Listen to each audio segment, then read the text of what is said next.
ये जिंदगी तुमसे ही है।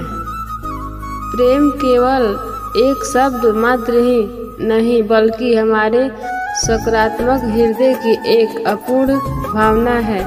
प्रेम के संबंध में हर युग में असीमित गाथाएं लिखी गई है। वास्तव में प्रेम किसी को प्राप्त करने का नाम नहीं अपितु त्याग का नाम ही सच्चे प्रेम की परिभाषा है। बात उन दिनों की है जब मेरी उम्र 30 वर्ष की थी। मैं एक प्राइवेट कंपनी में नौकरी करता था। घर से ऑफिस काफ़ी दूर था, इसलिए मैं हफ्ते में एक बार घर आता था। मुझे गांव में एक लड़की से प्रेम हो गया था जिसका नाम दीपा था। दीपा बहुत सुंदर थी। उनकी खूबसूरती ने मेरा मन मोह लिया था। वह भी मुझसे प्रेम करती थी और हम शादी करना चाहते थे।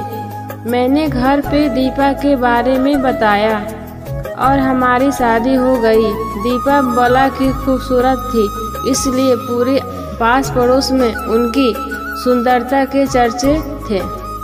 अपनी पत्नी से बेइंतहा प्यार करता था। हमारे वैवाहिक जीवन हंसी खुशी चल रहा था। एक दूसरे के प्रति अथाह प्रेम और विश्वास के सहारे हम अपनी जिंदगी में बहुत खुश थे। एक बार की बात है, अचानक से दीपा को चेहरे में इन्फेक्शन हो गया और मैं उसे इलाज के लिए डॉक्टर के पास ले गया और उसका इलाज चलने लगा, लेकिन उसका इन्फेक्शन फैलता गया और उसे चर्म रोग हो गया था और समय के साथ उसकी खूबसूरती घटती चली जा रही थी। दीपा की यह हालत मुझसे देखा नहीं जा रही थी, परंतु मैंने दीपा को यह एहसास नहीं होने दिया और अपने विश्वास को टूटने नहीं दिया। पहले की ही भांति मैं अपने काम पर जाता और हफ्ते बाद वापस आता। एक बार जब मैं शहर से वापस आ रहा था तो मेरे रास्ते में एक्सीडेंट हो गया।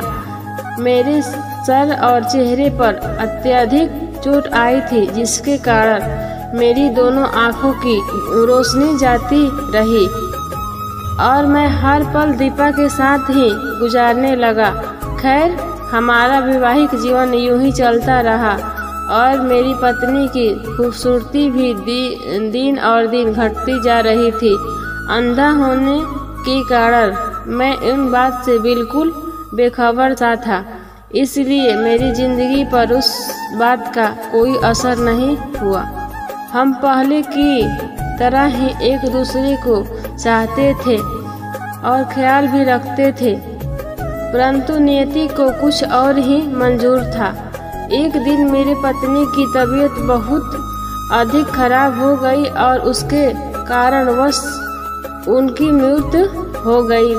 इस घटना के बाद मैं बहुत उदास सदमे में रहने लगा, जिसके कारण मैंने घर छोड़कर किसी दूसरे शहर जाने का निश्चय कर लिया और गांव छोड़कर जाने लगा। जाते हुए रास्ते में एक व्यक्ति ने पीछे से आवाज़ दी और कहने लगा, अकेले कैसे जाओगे? अभी तक आपकी पत्नी आपका साथ देती रही, आपका ख्याल रखती रही और आंखें बंद कर आपका मार्गदर्शन करती रही। यह सुनकर मैंने उस व्यक्ति को जवाब दिया, मैं अंधा नहीं था, लेकिन ऐसे जीवन व्यतीत कर रहा था जैसे मैं अंधा हूँ, क्योंकि अगर उसे यह पता होता कि मैं उसकी बदसूरती देख सकता हूँ तो यह एहसास उसे उनकी बीमारी से अधिक तकलीफ देता। इसलिए मैंने अंधे होने का नाटक किया। वह बहुत अच्छी पत्नी थी। वह उसे मैं खुश देखना चाहता था। आंखें होते हुए भी मैंने जीवन के किसी रंग को महसूस नहीं किया और संपूर्ण जीवन उसके असीम प्रेम पर समर्पित कर दिया। यह सच्ची प्रेम कहानी आपको कैसी लगी, हमें कमेंट में ज़रूर बताएं। और अगर यह कहानी पढ़कर आपका भी दिल भर जाए तो लाइक, शेयर, सब्सक्राइब ज़रूर करें और कमेंट में ज़रूर बताएं कैसी लगी मेरी कहानी।